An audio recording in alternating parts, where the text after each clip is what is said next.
Hey guys, this is Shahriar Hussain. Today I will show you a ReNew video. My video name is Captain America Civil War Superbowl Hulk vs. Ant-Man Breakdown. Let's see this video and enjoy yourself.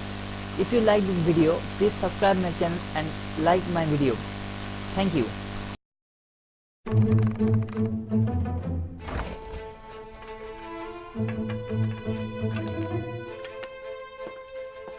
Oh boy. Hey Bruce, you don't mind if I just take this last Coke, do you? Thanks, bye!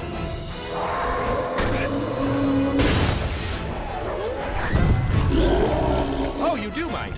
Sorry! Kind of! Hey, minican coming through!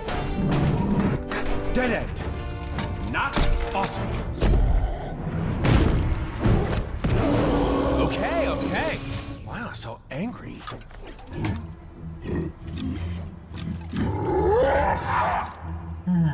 Oh, you poor sad Hulk. Hold on.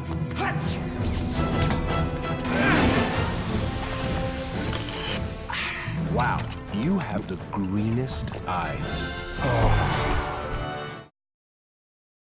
Hey YouTubers, it's Charlie. So a bunch of you guys asked me to do a video for Hulk Ant-Man from the Super Bowl. So just to explain what's going on, some of it was a little confusing because you're like, Ant-Man isn't supposed to meet Hulk for a while. A lot of you pointed out that Ant-Man is wearing a different helmet in the Captain America Civil War trailer from the Super Bowl than he is in this ad. That's because they started making this ad a long time ago. It takes a long time to do special effects for Hulk, so they probably started working on it as much as 6 months ago. And yes, eventually Hulk and Ant-Man are going to be on screen together, but probably not till Infinity War. Hulk is currently whereabouts unknown as of the end of Avengers Age of Ultron. He has to get into space somehow because of Thor Ragnarok. Based on the rumors, they meet in a very Planet Hulk way, where he's on Sakaar or a planet like Sakaar, fighting in an arena, but they still have to explain how Hulk gets into space. So one of the next movies, either Captain America Civil War or Doctor Strange or Black Panther, Marvel Studios is not a company that is known for subtlety. They will totally spell it out. When it says this is Bruce Banner's lab, I know it looks like it might be in the Avengers Tower, but then when they crash out, you can see that they're just in the middle of Manhattan somewhere. So if you want to place the Hulk parts of this in the timeline, think of it as happening sometime before Avengers Age of Ultron, in the Ant-Man stuff happening from after his movie. It would be really weird if Hulk just showed up with the Avengers at the beginning of Captain America's Civil War. He's not in the movie, by the way, but it'd be totally weird if he showed up and they didn't even bother to address where he went at the end of Age of Ultron. Black Widow slaps him upside the head. I told you to call me, asshole. Why didn't you call? We get to Easter egg territory when they open the fridge. Everything in the fridge here is something from a previous Avengers movie, so they're just winking at you from behind the camera. You have leftover shawarma. There's even a Snapchat picture up at the top here. I think that's maybe because they want you to sign up for Coca-Cola Snapchat. You have the anger management book here sitting on the desk. You know, you just love the idea that Bruce Banner would call a code green because someone stole his Coke Mini. Like, of all the things to get really upset about, all of a sudden he's like, I'm gonna smash up half of Manhattan, cause millions of dollars of damage because you stole my soda that's worth less than $1. I do like the Ant-Man acrobatics. You have to remember that he gets stronger as he gets smaller, so you could make jokes about the immovable object and the unstoppable force, but a better example of that would be the Hulk punching the Blob. He has this power called gravitational mass allocation, where as long as he's in contact with the ground, he can essentially turn himself into an immovable object. So you literally get an unstoppable force that gets stronger as it gets madder, punching someone that cannot be moved. It's kind of like the reverse of him trying to pick Thor's hammer up.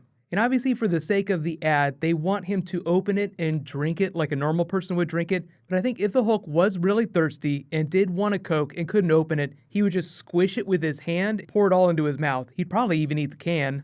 But back to Thor Hulk Ragnarok stuff. I know he's missing as of the end of Avengers Age of Ultron, but until we see otherwise, he is on Earth somewhere. He's just hiding out. Now, let me know how you think he gets into space. Do you think it's going to be one of the post-credit scenes during Captain America Civil War? They could even wait to the beginning of Thor Ragnarok. Like, he could still be on Earth and they could deal with it in flashbacks. Like, he wakes up in an arena, or he wakes up on another planet and is like, how did I get here? I don't remember. And then they deal with the rest through flashback.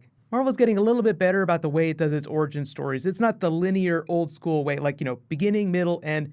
Usually you just pick up with the hero doing awesome things. Like even during the first Iron Man film, it picks up with him in the cave, then it flashes back to how he got there. So when we see Hulk and Thor Ragnarok, they might give us the explainer in that same way, where it flashes back to Hulk back on Earth, getting fired into space somehow, and then winding up on some crazy planet. I really am hoping they do a Planet Hulk storyline across the next couple movies. But that's actually another good question. Let me know what you guys think about them breaking up a really big story for the Hulk over a couple different movies versus them just doing a Hulk solo film. Would you rather see them do that? I mean, they can still do cool stories, but it's very different when you have to weave through a bunch of other characters' stories. I think it'll be fine as long as they keep it under control. Sometimes when the movies get a little too big, like Avengers Age of Ultron got a little too big, it takes you out of the story a little, but I wouldn't expect to get any clear answers from Marvel about what's going on with Hulk for a long time. They've got to promote Doctor Strange after Captain America Civil War comes out, so they'll mostly be focused on that, which is actually going to be pretty awesome. We're probably going to get our first teaser for that when Captain America hits theaters. In slightly related news, there's a bunch of crazy stuff happening on TV this week, but The Flash is really going to take the cake because we're going to Earth 2, we're going to see Killer Frost, a bunch of cool characters. So really, like, DC TV will probably win the week, but Agent Carter's still really good too, so be sure to check everything out. Most of the Marvel stuff that I'm going to do for the rest of the week will be movie-specific stuff, but feel free to leave requests in the comments. So while you guys wait for all those videos to post, you can click here for the Civil War Super Bowl trailer, and you can click here for the X-Men Apocalypse Psylocke trailer. Thank you so much for watching, everybody. Let's high five. I'll see you guys tonight.